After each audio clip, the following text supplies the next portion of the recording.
Men are clueless as to what a woman is. Women are clueless as to what a man is. And we're all clueless that we are both masculine, that's left brain, feminine, that's right brain, and corpus callosum, androgynous, the connector. We are all three in one body. There is no such thing as this man, woman, this, that, who, ha, no.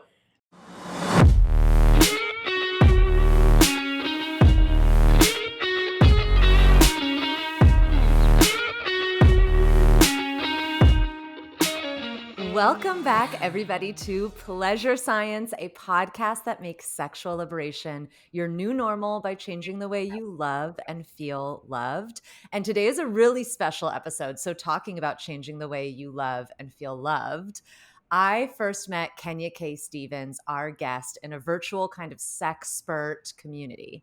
And Kenya shared with me she shared with all of us, all the sexperts, her incredible modalities for communication and couples. And I knew I had to get her on the podcast because in 15 years of being a sex scholar, I have never seen anything like the work that Kenya does. So today, I am so excited to welcome Kenya K. Stevens to the podcast, the CEO of Progressive Love Academy. Welcome, Kenya.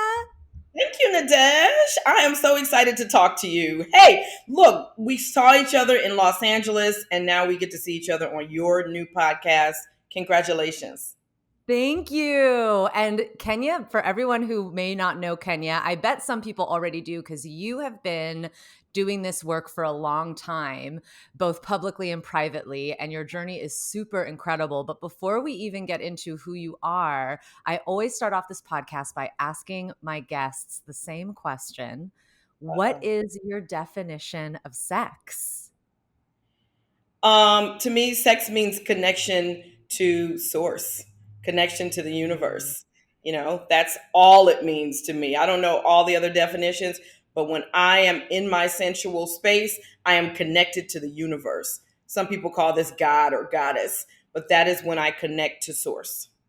Yeah, I love that. And I agree because I do feel like sex is sacred and sacred sexuality is something we need to talk about more when we're talking about sex. And so I love that. I love that you said that. And I think you're the first person who's been on the podcast so far to actually name that as well.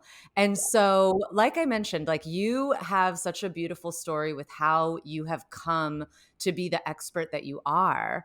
And one thing that I loved when I first met you was that you have two husbands and you also have, I believe, you have a daughter, maybe more than one child. But one thing that we always hear when people talk about open relationships is, oh, but you can't have kids. You can't have a productive and fulfilling life. Like if you choose that road, and that is just not even true. So tell me a little bit about your story. How did you become the CEO of Progressive Love Academy doing this incredible work? Both in your personal and professional life? Well, I feel honored to be one of the foremothers of this polyamorous movement in the United States. I've been doing this for 20 years and I've been married for 30 years. So watching how things are now, the openness, everybody's exploring, and us sexperts and sexologists and sociologists, we are just flourishing. But I started this back in 2005 when it was very challenging to talk about polyamory or even, I think that sexuality was an open piece back then, but not polyamory, and especially not in the Black community. So my husband and I opened our relationship when our three children were small. They were 3, 5, and 7 when we started our open marriage, and we explored polyamory. We learned about it. We read everything that we could, and we ventured into that space of open relating at a time when it was really challenging. Our children, we took them on that journey with us. We told them that we don't have to follow somebody else's traditions and rules. We can create our own traditions. We can, create things that work. Our children loved that we were polyamorous because all of their friends, their parents were divorced. That's the bottom line. So their friends would come over to our house to have normalcy of family with both a father and a mother, sometimes several fathers, several mothers. We had the village, Nadège. And we build it that way. We build it as a village. We build it as community. The rebirth of community in Western culture. Polyamory is what it is.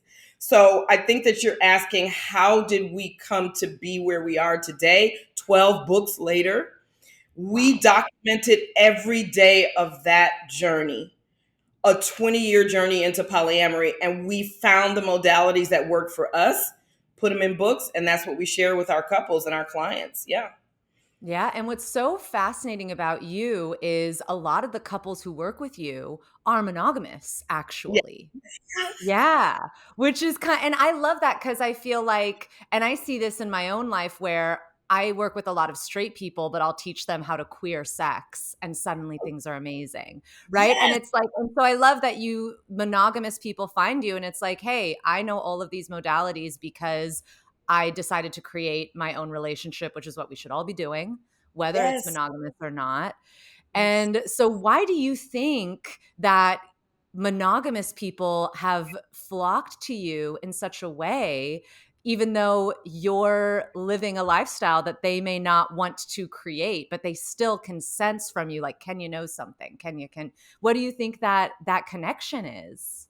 Well, when you look at the basic six human needs, we all have a need for acknowledgement, attention, stability, and adventure or the unknown. So, whether you are monogamous or polyamorous, you're still going to have a desire for the unknown, a desire to, in your relationship, in a safe way, experience the unknown or the adventure. So I show monogamous couples how to have that. You don't have to have sex with a million people in order to have a nice sense of adventure, fun, and new experiences. Valuable community connections. A lot of monogamous people don't even know how to have friends of the opposite sex because that's taboo. That's scary. That's A threat unsafe. to the relation yeah, even though it isn't. Yeah. Hey, so I take couples into the world of community in a safe way, whether they want to expand all the way into the community and get sexual with the community, because there's levels of that. You know, before polyamory, there's swinging. So Yeah. before swinging, there's just there's a lot of steps before polyamory that monogamous people can benefit from without opening their relationship. Absolutely. And I agree with that. I see that all the time. And I think one of the biggest struggles in relationships is people are taught how to be in a relationship from such a young age that they never ask themselves what they want or need. And then That's all it. of a sudden they're in this relationship and it's boring and there's Mhm. no end in sight, you know? And it's like that. And humans do need novelty. We need adventure. We need stimulus. And Right. the way we're taught to relate to others is boring, Mhm. frankly. Like it is, right? Like, okay, I fall in love with you. All the movies tell me that the fall in love part is the best, and then the Right. getting married part is the reward. And then wait, so but now I am married and I have 20 more years with you, but all the fun parts are over. And Right. and before I because I have a lot of questions and I want to talk deeply about like all the stuff you do with couples, but going back to your journey, something that is so beautiful. So you open up your relationship, you know that feels right. You share it with the kids. Mhm. Um, what were some like fears you had at the beginning of your journey? Right. I was afraid because I felt isolated in marriage. And that is what you're discussing. When we say, oh, no variety, no friends outside the relationship, no community, you are utterly isolated with you, your husband, and your kids. That is where the work begins. The work of that makes women into, that makes women feel like they're losing themselves. They're losing Yes. their life. They're losing their personality. I couldn't go down that road, honey. I was just Yeah. like, whoo, this is not the road that I want. But oh, There's a fire truck. Can y'all hear that?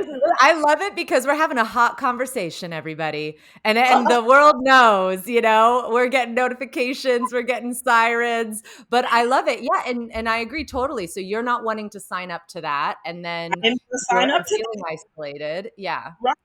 And I wouldn't even want my daughter to sign up to that. That's where people say, how could you tell your daughter that you were polyamorous? I don't want my daughter to be in a marriage that's isolating, unfulfilling, and be angry at her husband about it instead of being creative enough, she and her husband, to open doorways that have been closed only due to religion or culture. Yeah, I don't want that for my children.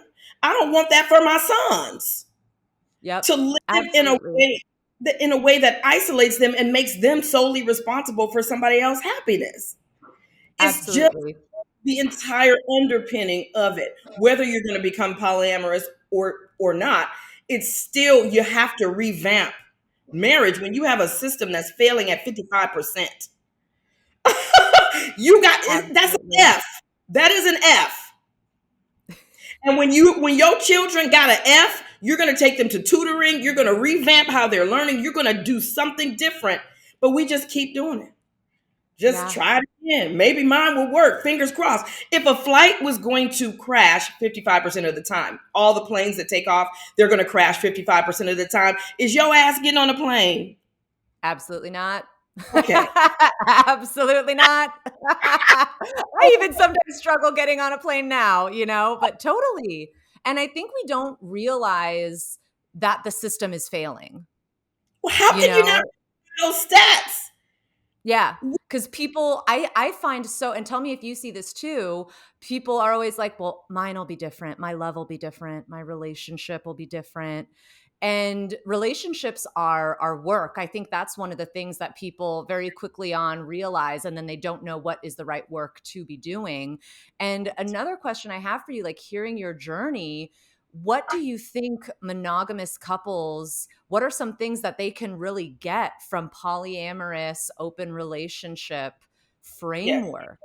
So let's make an important distinction before we go into that. We don't have monogamous couples. We have couples who are choosing sexual exclusivity. Humans are not a monogamous species. So how do we have a monogamous couple? That doesn't make sense, right? But a lot of things don't make sense in Western culture. We're not going to ignore it on this Period. podcast. Yeah, yeah. We can. I like going into that stuff. We need to go into that stuff, or else we're ignoring the roots of the problem. But yes, continue with So what you were saying. monogamous species mate one time and for life. If their partner dies, so does their sex drive. Monogamous Oh, species look the same, male and female. The penises are retractable. There's no protruding breasts. There's nothing that would delineate the difference between a male or a female. Check out geese. Check out gibbons. Okay. The monogamous species are 4% of mammals.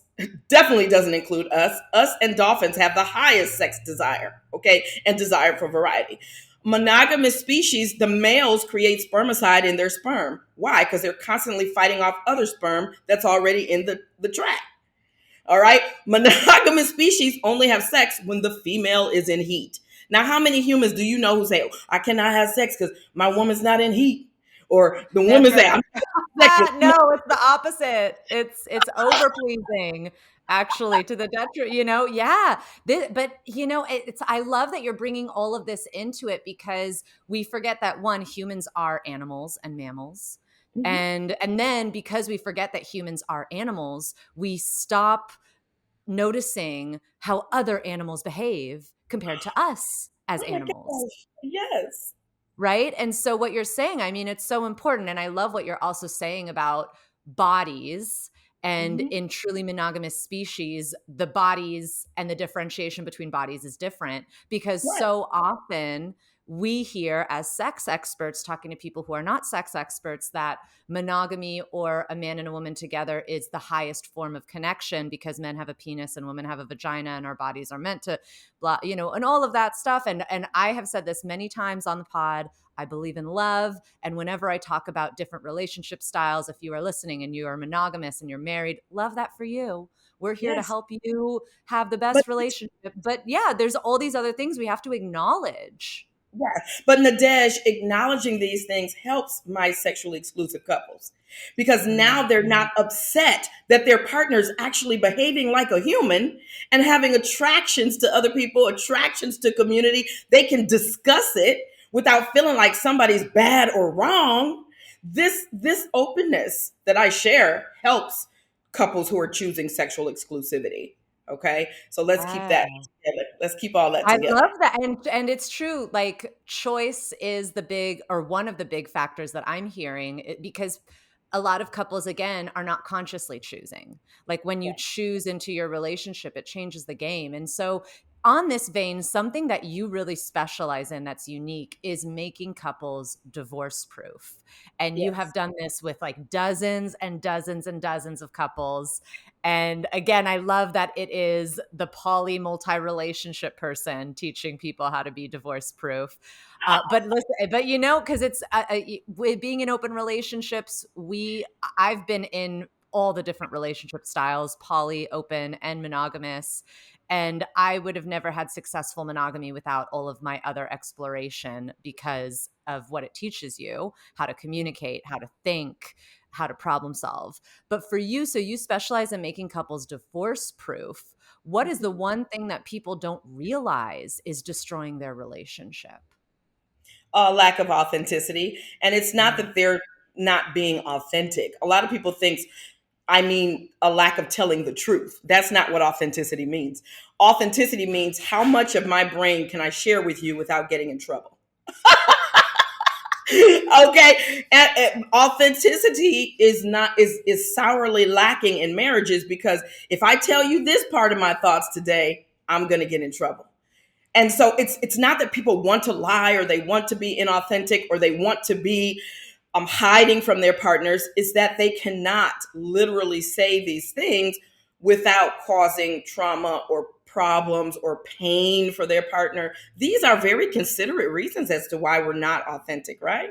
We don't want to Yeah. hurt somebody by saying that I was very attracted to my secretary today. We don't want to hurt our partner's feelings by saying I don't want to have sex with you this month, or maybe ever again. We don't want to hurt nobody. So we're very nice. We have manners. We are a great species. However, this is going to erode the relationship because it's not a relationship if you're not two real people meeting and able to Mm. share authentically. That's what the relationship is. There's nobody in most of these relationships because your real self cannot show up in the relationship.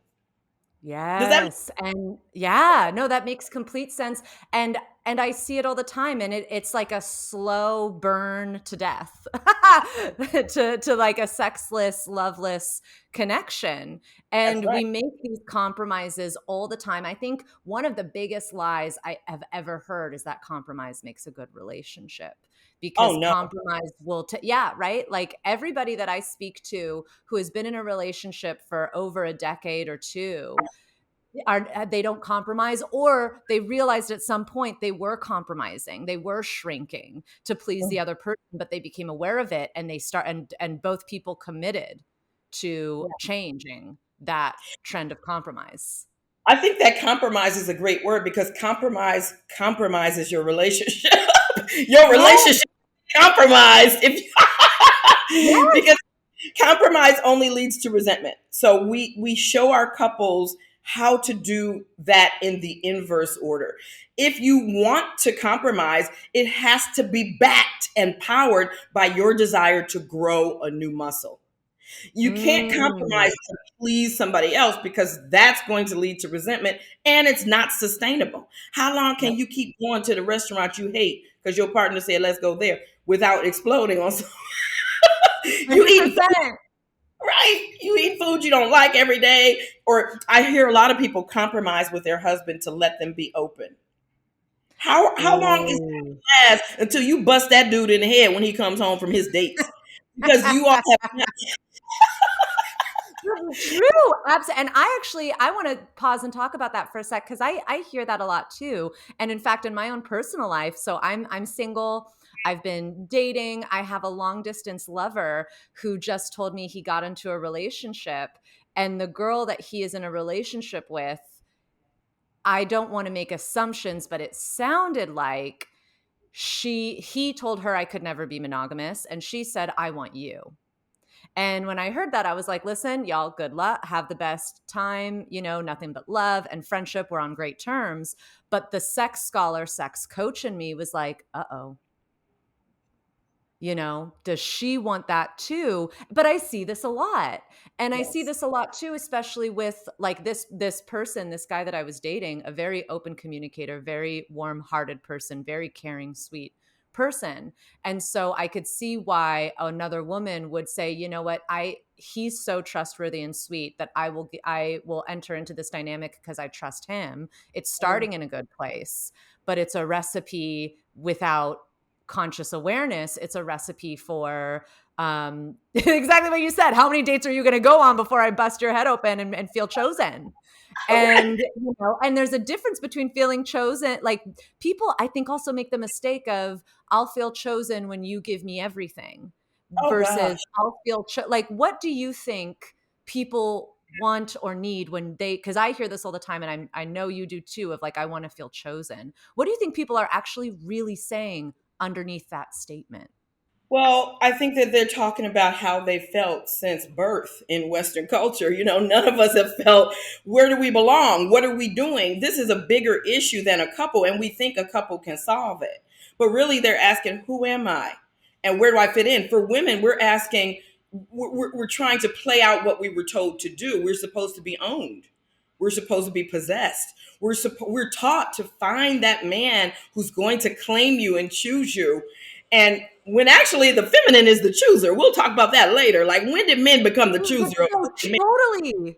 And I want to talk about that for a second, because I see this all the time, especially with couples. Like, I'll see couples come to me and I'll see the woman say, I just want him to grab me, and I'm always initiating, and and the more I work with people, the more I talk to people, the more I'm just like, I think a lot of women or femmes or non-men, queer folk, trans folk, all the non-men people, I think, need to step into the fact that actually you naturally have masculinity, you naturally have dominance, Yeah. and you are a chooser, you are a picker, you're an initiator, Yes. and so, and this is making me think of your modality now, because one of the things that blew my mind when I was meeting you and learning about your work is how you teach couples and women specifically how to express rage, and you teach men how to receive very primal, aggressive,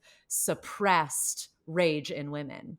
And I see, Which just for anybody, it's Yeah, which men should love, because if you want a woman to be orgasmic, she has to be in her primality. So what are you talking about? I hear men say, "I want my woman to just be nice and never have emotion, never be angry, never cry, never act like an animal, but be an animal in the bedroom." Are you serious? That's never going to happen. So yes, 15 years ago, I had to go to a whole tantra practitioner to learn to just ask for what I want in the bedroom. Just learn to have a desire and say what I want. This was a learning process. What I'm saying is about being chosen, and all of that goes back to how women are acculturated, and men in this culture. Men are clueless as to what a woman is. Women are clueless as to what a man is. And we're all clueless that we are both masculine, that's left brain, feminine, that's right brain, and corpus callosum, androgynous, the connector. We are all three in one body. There is no such thing as this man, woman, this, that, who, ha, no.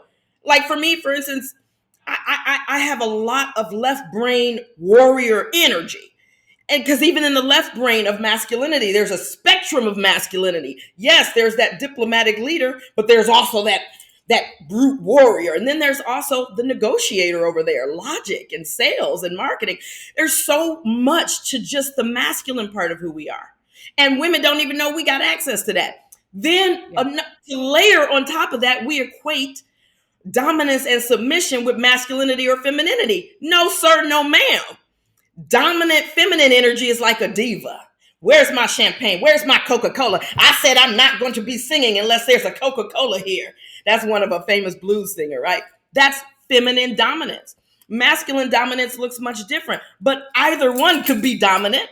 I love masculine submission. Oh, Oh, it's service. A king is supposed to be in masculine submission, serving, right? And so these are all concepts that have been completely discombobulated in the West.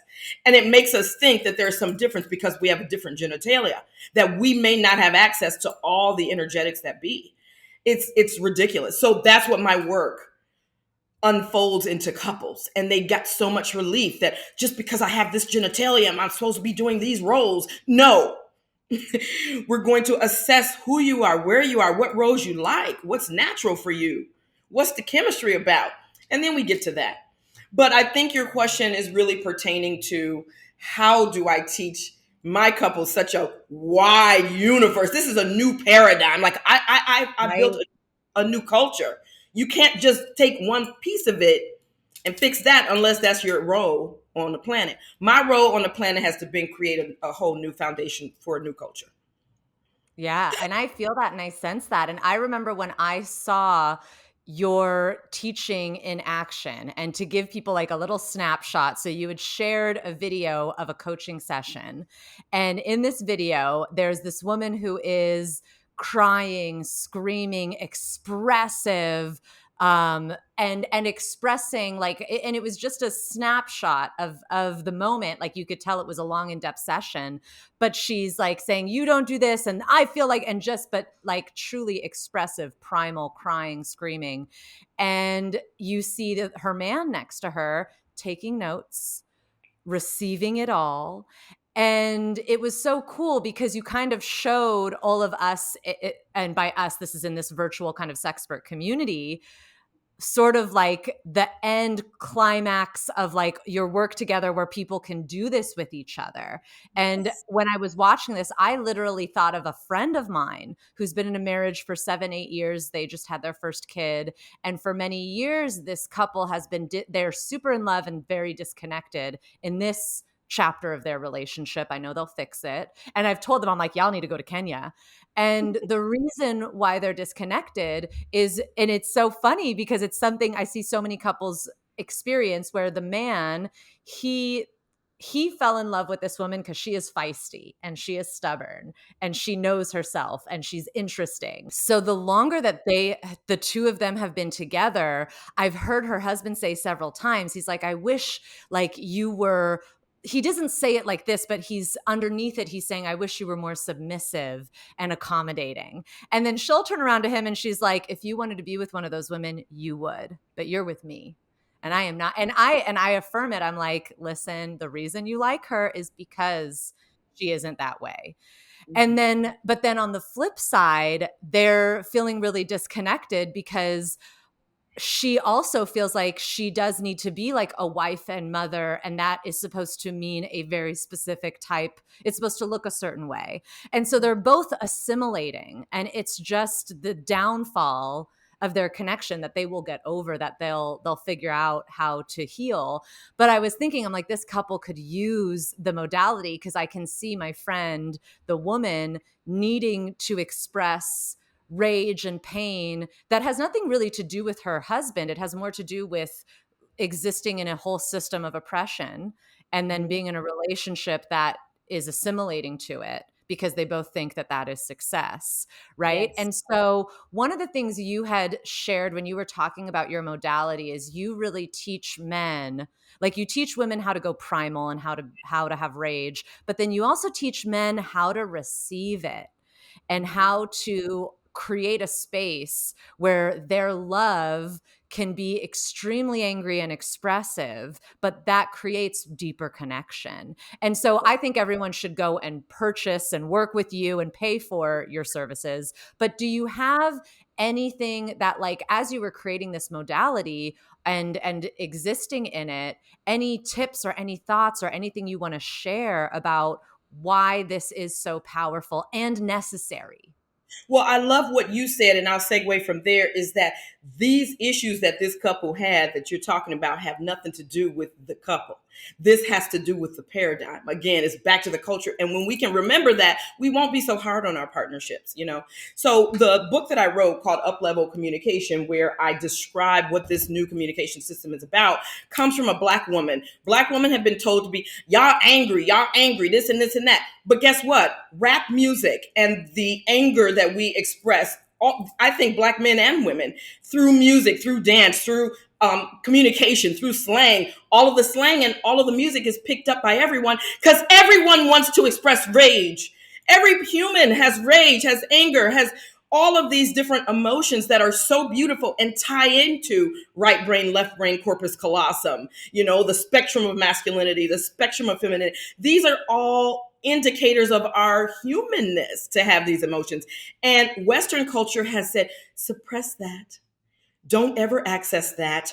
Be quiet, women. Be strong and machismo, men. Ignore your emotions. And so that's y'all problem. I'm just coming into culture to say, we got to get over that because guess what? When we produce our products that that encase the rage, everybody picks it up and sings along because we all need these releases. Now, I show you how to have those in your relationship so that you can be real humans. Again, back to being a human in your relationship. Men have rage too. And they've been taught to sneak into femininity, hide, lie, sneak, ghost, misrepresent. That's feminine. The men are acting feminine because they're not allowed to have their rage. The women are acting, I don't know what, invisible because they're not allowed to have their rage. And then the marriage is not a marriage because, again, there's no real people inhabiting it. So Yeah. my modalities help the real people come back and inhabit the marriage. Now y'all got something to work with. Absolutely. And All what of do you think couples today get wrong about anger and rage? that is wrong, that is bad, that it means we're failing, that it's a problem. Like, what are you saying? The whole purpose, in my view, the purpose of a relationship is growth. Growth. That's the only reason I'm attracted to this main dude who gonna trigger me. I'm not even attracted to people who don't trigger me. Y'all know that. Women, y'all should really know that.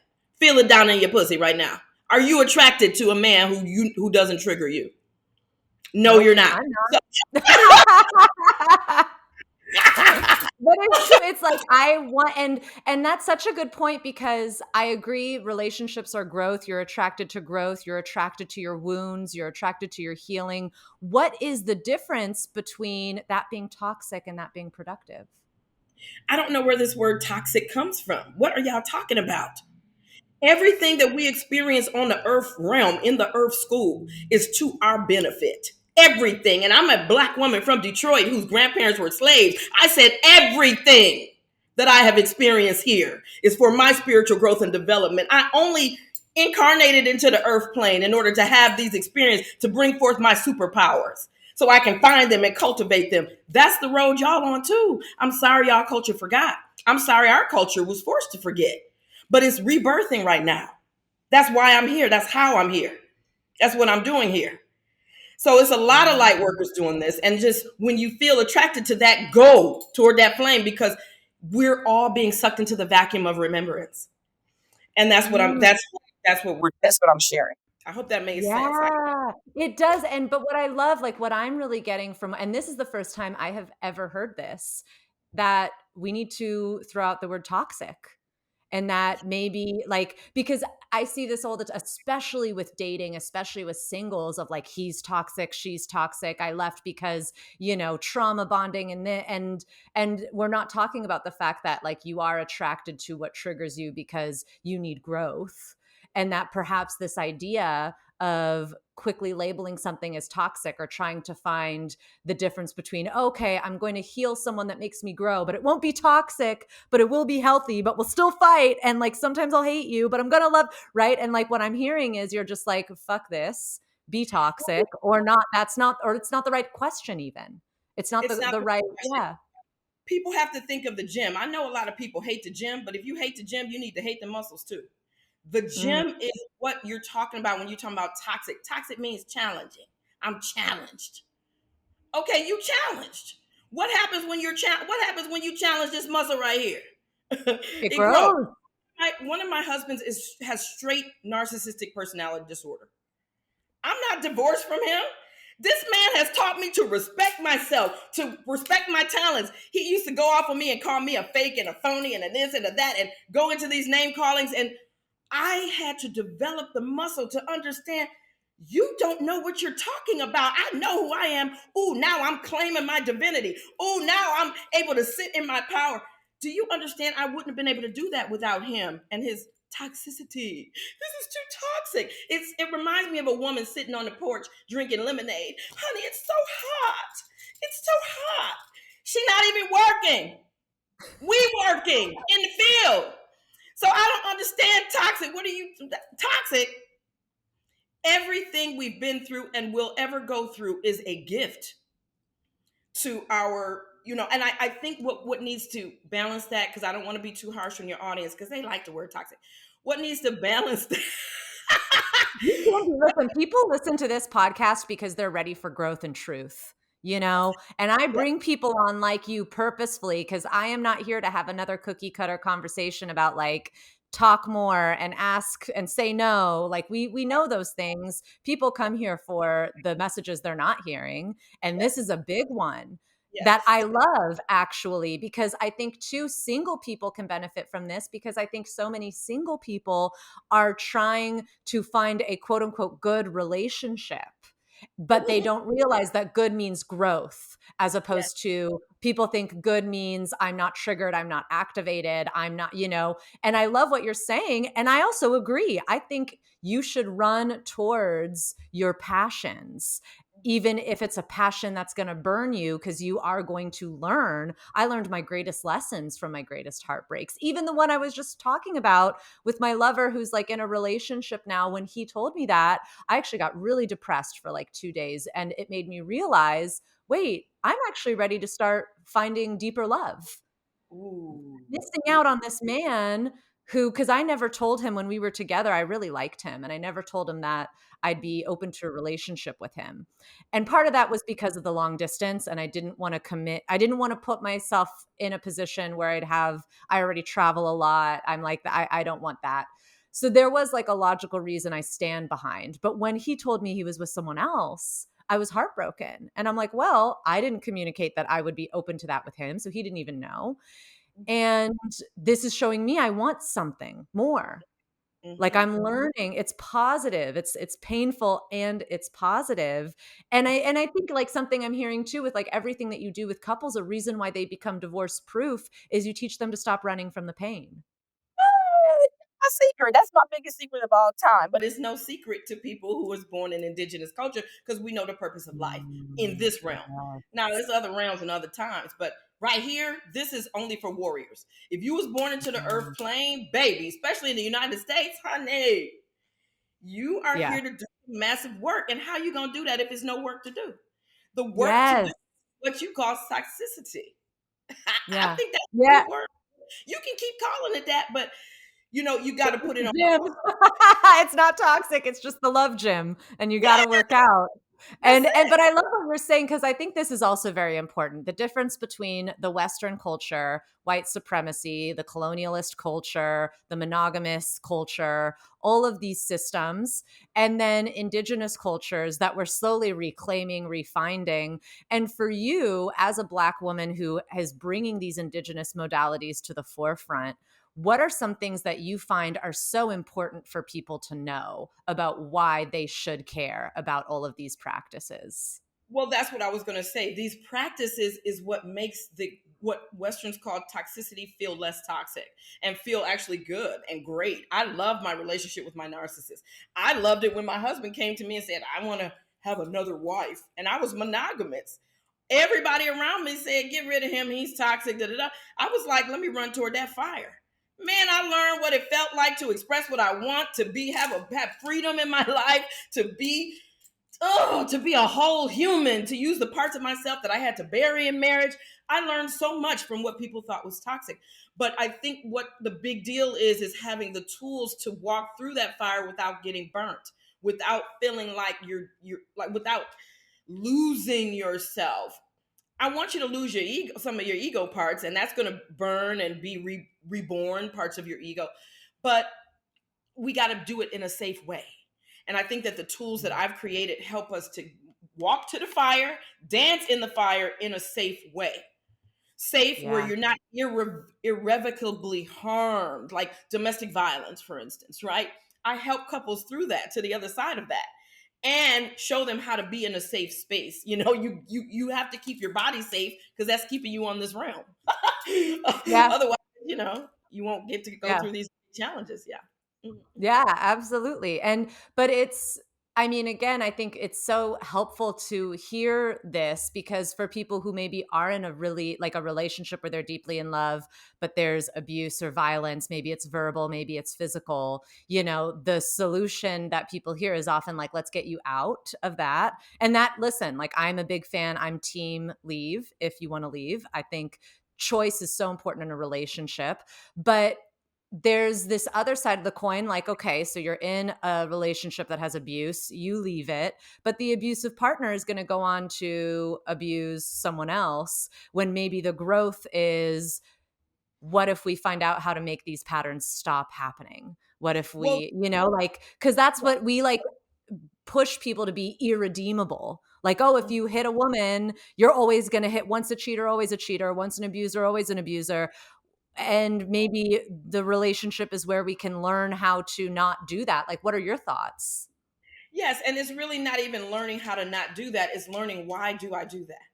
And then once you Mm, why you do that, then you're going to dig and heal a trauma, because the trauma is why you do that. What you learned is why you do that. Oh, well, let me learn something new. Now it's not even that you are broken or you're wrong. It's that the path you went gave you this app that downloaded into your hard drive. Oh, you don't like that behavior of that app? Delete that app. It's not you, it's the app. You understand? That's what I know about all humans. That's how I got over quote unquote racism. Nobody's doing anything to me. They got an app running that's causing them to live in fear and pain and devastation, mental devastation. I feel sorry for that. I empathize with y'all. Oh my God, delete that app. But it's not yeah. you. So that's what I help my couples to do. If I can do that with racism, any two couples can do that over any concern, whether it be cheating or blood or whatever they've been through. And then once you're thinking on that level, now your heart is opening to love. Here's the thing. You say we got to stay safe. I say we got to stay safe. Our animal has to be safe. But let's say you get your animal. Let's say you have these three parts: animal, your physical body; ego, your thoughts and your CPU, where the apps are stored; and then your higher self. The higher self that's running all your cells without your ego help. Is beating your heart, is blinking your eye. You can't stop blinking, can you? Nope, Nope. because that's not you running it. That's not your damn ego. That is your higher self making 70 trillion cells work together. So if we got this animal, we got this ego, we got this higher self. Yes, keep your animal safe, but your ego is still in that relationship. That's why I laugh at breakups. You in the relationship in your mind with that person for the for the rest of your life. You still Mm, have to sort it out. You're still in the fire. So what you gonna do? You need the tools to help you work through all of your stuff. Keep your heart open. Understand nobody's doing anything to you. All of these experiences are growing me. Thank you. Dwa'u. We used to have to do this ceremony when I was being initiated as a priestess in the indigenous African tradition, where we say thank you to every challenge that come up. Thank you. Laugh. Thank you. Oh, here come poverty. Thank you. Oh, here come Jim Crow. Thank you. Oh, here come your husband. Because now your ego is learning how to categorize and understand your life. Not just getting your animal safe, getting your ego safe too, and educating yes. it so it all matches the higher self, which has no likes or dislikes. Mm. I'm going to start doing that practice, that thank you practice. Like hearing you say that was like, because I feel like I do that, but I don't I'm not like actively consciously thinking. And Mhm. that's so powerful. And as you like bring again, like thinking of these indigenous practices a lot of people aren't familiar with, like what do you think is so powerful about indigenous practices versus everything that we kind of have and think that we should want or need.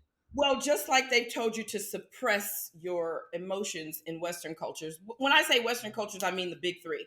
I mean Christianity, Islam, Judaism. That's the big three. That's where Western culture is housed within a system with a male god, right? Yeah. In Yep. indigenous African, and when I say indigenous, I mean African people who've been all over the world and were the indigenous of every land.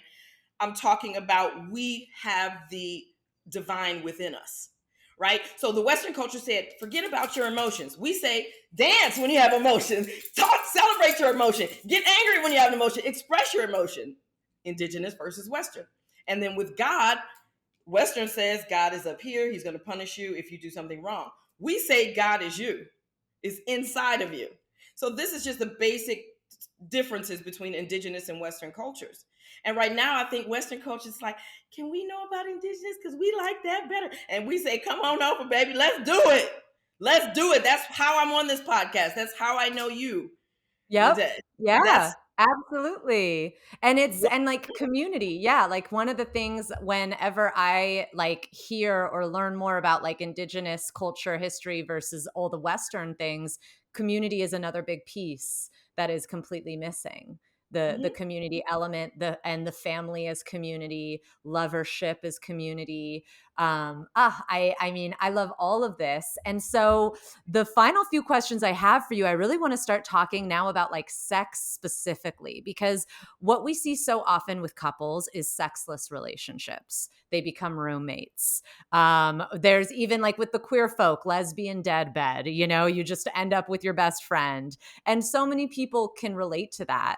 And so, what do you think is the biggest sex problem between long term partners right now? Well, I like to study Esther Perel. I think, again, Western culture has it that you fall in love and you're supposed to be in love forever and romantic love. I mean, these are all huge illusions, optical illusions. And really, what we're looking at with falling in love is that chemical cocktail. The chemical cocktail that starts to compound when you first meet somebody, you got butterflies, and by 2 years, it's gone. I mean, everybody Mhm. knows, everybody who married, we know, right? Even if you've been in a long-term relationship, you know the feeling changes for that person the more that you have sex. So 40% of US marriages are sexless. Sexless means sex less than 4 times per year. Okay. One of my marriages is sexless, but we're sexless by choice. We know what happened. We know that that chemical cocktail is there for the bonding phase. We've moved into the unconditional love phase, and we're not sexless because we have sex with our other partners. So, community resolves a lot of the issues that Western marriage creates. You understand? Mm. Western marriage creates the conundrum of you losing polarity with your partner because you sleep in the same bed every night. You're making that hormone go down even faster, honey. If you share a house, share a bed, let me tell you, the hormones is like, oh, they bonded already. We're gone. We've done our job. Let's move them to the next phase, unconditional love. They don't need all these crazy hormones for that. And we think, well, I don't love them anymore. When we just different having different brain chemistry because of the proximity. So these Yeah. are really easy understandings to deal with, and you can actually adjust the way that you do marriage in order to. A lot of people are saying I can be married, but I'm not living with anybody. That's going to prolong the hormones. Some people say, I'm going to have my own bedroom. That's going to prolong the hormones, but you will get to the place where the hormones shift. We're creating community naturally, not couples. Couples cannot survive in the wild. Couples could not have survived with fangs and claws and living as among wild animals. We survive because of community. So all of our natural instincts is going to lead us to build community, not couples.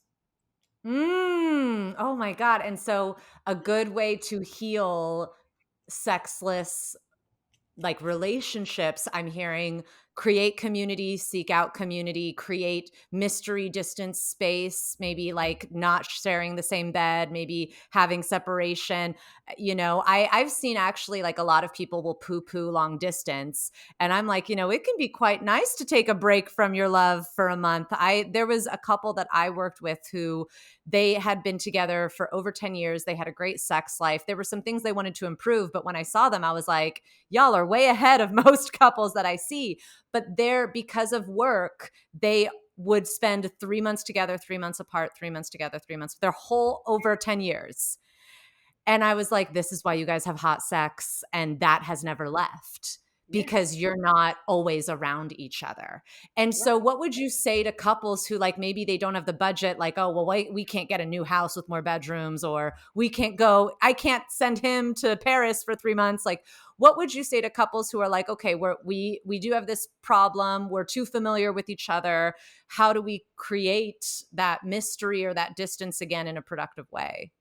Well, I think just knowing is half the battle. 50% of it is knowing. Read the book Sex at Dawn, deal with Esther Perel, understand really human physiology so you're not having these wayward expectations that are not humane. They are inhumane. I used to want my husband to have sex with me every day and do this and do this is inhumane. I wanted him to do everything I wanted to do. This is inhumane.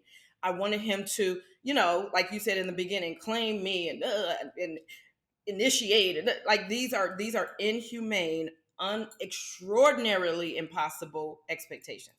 So just learning that first and then starting to come up with your own creative plans. So when people become aware and they're like, okay, and they're educating themselves, well, I guess at that point they can, yeah, what would you say would be a next step other than seeing Kenya, right? Like reaching out to an expert. But what could be another? Yeah. If they want the full expanse of the new culture, come see me. I mean, you need step by step. I have 99 initiations that go and take you into step by step dismantling the entire Western quagmire that is running in your brain as several apps that need to be deleted. They take up too much weight. They got a big kilobyte. That's too much. So, Emphasis on the killer. the deal though is like, for instance, some of my couples say, well, we don't want to be polyamorous. And I'm couples who come to me and say, we want to be polyamorous. I say, no, you don't. You're Mm. going to have to go all the way back to the beginning. You need your new creed, your new constitution. Do y'all have a relationship contract? Do you have a communication framework that works? Don't tell me it's nonviolent communication because that does not allow you to express your emotions. Do not tell me it's radical Mm. because that allows you to express emotions thinking you telling the truth. Do not talk to me about these Western systems. We get their new systems in place so that they can actually start to build new frameworks. Now, one couple got their system in place and said, well, we have been pretty sexless, so what should we do? They decided they're going to go to clubs together and see how many numbers they can get. So they have a competition. They go to the club separately. The husband gets several numbers, gets the attention, gets the community, gets the connection, gets to buy the women drinks and do whatever he wants at the club. And so does she. They collect numbers, come home, and just laugh about who got the most. I love it. I So love it. these are things you can do when you're walking on top of a firm foundation of a new culture that doesn't set your relationship up as a trap and make y'all enemies and not real people showing up. We have to fix that first, then the sky's the limit. Y'all gonna have so much fun. Oh my God. Ah, I love it. And speaking of like that like all of those pieces, do you feel like there's a sex argument that you see commonly between lovers too when they come to you? There is, but that sex argument, it really boils down to authenticity. They're not able to say, I'm not attracted to you anymore. I Mm. don't want to have sex with you anymore. I remember having to say that to my partner and him having to say that to me. And it brought us so much closer. But many couples, when they feel that way, they have so much guilt or shame, they don't even want to have that discussion. So the all of these sensual or sex issues boil down to the lack of authenticity and the lack of safe space. Also, if you're not allowed to rage, if no emotions allowed in your relationship, forget sex. It's never going to be anything without the ability to have the emotional involved. Sex is emotional. Sex is Yeah. primal. Animal. You have to let your animal into the relationship and pet those animals. I show my clients how to pet that anger. Oh, thank you for sharing that anger with me, baby. Come here, let me pet that anger. It's so Yeah. pretty. You gotta get there, y'all, or stay where you are. But there are outlets to get to the next plateau of human relationships, and that is over Yeah. sex. Yeah. It is, and it's I just everything you're saying is so beautiful. Like anger is not going to stop your relationship. Admitting lack of desire is not going to like because I think so many people are afraid to be authentic because they're like the second I am it's over. And what you're sharing is the opposite. The second you share, it starts. And so, I mean, this has just been such a good episode. I have a couple rapid fire questions to ask you just to close out all the amazing stuff that we have talked about today. And so, with these questions, you could think of like a word or a sentence, but they're all like rapid fire, quick, fun questions to close on. And so, my first question is what is the best sex advice you ever received? That I ever received. That the feminine is free. She needs freedom in order to feel sexual Mm. vitality. That when she's pinned down, that's the end of her sexual vitality. Now, what is the worst sex advice you've ever received? The worst sex advice I've ever received is that a man is supposed to bring you to orgasm. There's no man ever bringing me to orgasm. I bring an orgasm into the room, baby. And it's going to be multiples, because orgasm is me. It's my joy. It's my emotion. It has nothing to do with a man. Ah, yes. And then final rapid fire question. What do you hope will change about the way the world views sex and sexuality in years to come? In years to come, I hope that we remember that sex and sexuality is a ritual that takes the entire body back to homeostasis. Homeostasis is the place where all of your organs are functioning in full vitality and without any illness. And from that space, we can create whatever we want. Ah, I love it. Kenya, you are so cool and interesting and badass. And like your expertise is just, like I said, I have been in this field for so long. And one thing I love about you is at every stage, you're just dropping bombs that I have never heard before. That is the 1% thing people need to get better. So, Kenya, you're amazing. Where can people find you? Get your book, learn about your teaching modalities, follow you on Instagram. Kenya's also been on TLC if you want to watch her show. But Kenya, where can people find you? Progressive Love Academy on all platforms: YouTube, Instagram, TikTok, and of course, progressiveloveacademy.com. You can see one of my 3 books on Amazon. They all have me on the cover, except the other ones that I wrote with my husband. So, Change Your Man, Up Level Communication, 9 Expressions of Love. We've written a new culture, and we invite you to come and partake. I love it. And everyone should. I'm actually going to buy your communication book like literally right after this episode because I can't wait. And so, thank you for being here. And thank you all for listening. That is it for this Yeah, week's let me. episode. Mm. I want to give your guests a free gift. Let me give Oh them a my free. gosh, yes. Yeah. Yes. So also they can check out a free gift that I have, a class on up level communication and how you can start letting your animal roam through your relationship like a free animal, a free bird that you are. I'm going to give you the link, Nadège, and they can use the free link. Amazing. Everybody go check that out because I mean, like I said, even just getting a little taste of Kenya is going to make your relationship so much better. So go and check out that free gift. Thank you so much for giving it to our listeners. Because, like I said, everyone who listens to this podcast is an ambitious cutie who wants to have the best relationship of their life, and you can.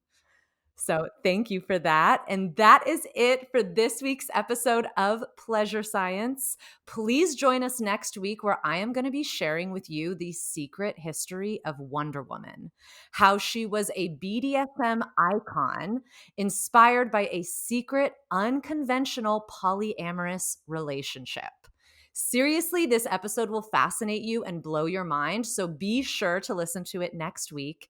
And in the meantime, you can say hi to me on Instagram and TikTok at Pleasure Science. I love hearing from you guys, so shoot me a DM.